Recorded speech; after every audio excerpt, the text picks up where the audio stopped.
కనీసం రోడ్డు గుంతపడితే తట్టడి మట్టి వేయనటువంటి ప్రభుత్వం వైసీపీ ప్రభుత్వం అయితే దానికి మనం ఎలా సపోర్ట్ చేస్తాం? నిన్న వైసీపీ ఇన్ఛార్జ్ అంట, ఆయన అప్పుడప్పుడు వస్తుంటాడు, వచ్చి ఏదో మాట్లాడుతుంటాడు, ఏం చేశారు అని. ఏం చేయలేదు చెప్పండి. 500 రూపాయల సిలిండర్ని 1100 రూపాయలు మీరు చేస్తే 3 సిలిండర్లు ఉచితంగా ఇచ్చింది మేము కాదా? ఇది కనబడడం లేదా? మీరు ఆర్టీసీ ఛార్జీని 7 సార్లు పెంచితే కనీసం మా చెల్లెలు అక్కలు ప్రయాణం చేయాలంటే భయపడేటటువంటి పరిస్థితులు మీరు కల్పిస్తే మేము ఉచితం చేసి ఈరోజు ఆర్టీసీ ప్రయాణాన్ని ఉచితం చేస్తే అది కనబడడం లేదా? ఏది కనబడడం లేదు, ఏది కనబడడం లేదు. రేపు నల్లమడ వాగు డ్రైనేజీకి 465 కోట్ల రూపాయలు మంజూరు చేయిస్తాం, దాన్ని కూడా పూర్తి చేస్తాం. ఒకవైపు రైతుకు సాగునీరు ఇవ్వడమే కాకుండా రైతు పొలాలు ముంపుకు గురి కాకుండా నల్లమడ వాగు డ్రైన్ కూడా పూర్తి చేస్తాం. చేసే ఎన్నికలకు వస్తాం.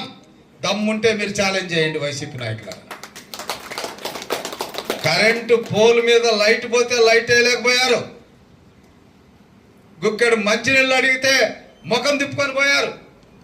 మీరు మళ్ళా వచ్చి వైసీపీ అంటే సో ఏ గ్రామంలో కూడా ఇప్పుడే నేను విన్నా, మా యూనిట్ ఇన్ఛార్జ్ వెంకటేశ్వరరావు చెప్తున్నారు, సార్ వాళ్ళు మన పాంప్లెట్లు తీసుకెళ్తే చక్కగా తీసేసుకుంటున్నారు. చాలా సంతోషం. మేము మా చంద్రబాబు నాయుడు గారు కానీ, మా పవన్ కళ్యాణ్ గారు కానీ, మా మోడీ గారు కానీ, మా కూటమి ప్రభుత్వ ధర్మం ఏంటంటే మమ్మల్ని జైల్లో పెట్టడానికి ప్రయత్నాలు చేసి, మా మీద కేసులు పెట్టి, మా ఆస్తుల్ని ధ్వంసం చేసి, మమ్మల్ని బాధ పెట్టినటువంటి నాయకులు వైసీపీ నాయకులు ఉంటే వాళ్ళని మేము దగ్గరకు కూడా రానిము. ఇప్పుడే చెప్తున్నా, వాళ్ళు ఎంత బలమైనటువంటి వాళ్ళైనా మేము ఢీకుంటాం, మాకు ఆ సత్తా ఉంది. కానీ పేదలుగా ఉండి తెలిసో తెలియకో ఆ నాయకులు చెప్పినటువంటి మాటలు నమ్మి వైసీపీకి ఆ రోజు పొరపాటున ఓటేశాం.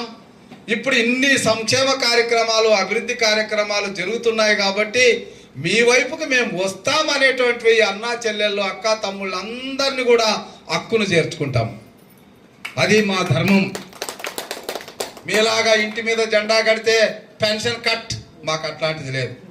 పేదవాళ్ళు అయితే చాలు, మేము ఇస్తున్నాం.